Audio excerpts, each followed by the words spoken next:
and welcome back everybody. If you'd like to fix your Android applications that keeps on crashing after an update, you may follow up these steps for that and you should be able to do it.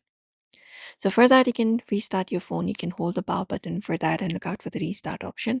A simple restart should often remove the temporary glitches on your Android device.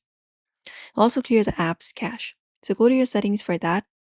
And once you go to your settings, you may scroll down, find the option for apps and tap on it.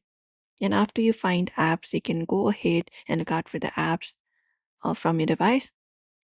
And once you do so, you can go to storage section and tap on it.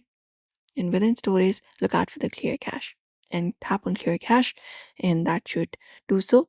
If not that, you can look out for clear data in the bottom left corner and clear data instead of the cache, but doing so will make you sign in again into that particular device. Apart from that, you can reinstall the application. So let's say CapCut is crashing. So you can hold it up, install it. Once it is installed, go to Play Store. And within Play Store, go to the search.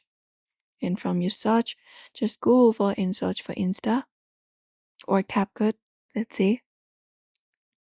And once you find it up, if there is any kind of update available like this, tap on update and install the latest version available for that applications. And also free up storage. A full device can cause applications to crash, so you can just go over and delete the unnecessary files and applications for that. And also update your operating system to the latest version. You may go to settings for that. And once you go to your settings, scroll down, find the option for software update and tap on it. And look out for the option of download and install the latest operating version system for your Android device or Android phone to not crash. And that's it. At last resort, you can just go over and factory reset, go to settings for that, and just go over to the top. Or you may scroll down, go to the option for general management. And within general management, you can tap on reset and just go over and tap on factory data reset and reset your phone. This will erase everything on your phone.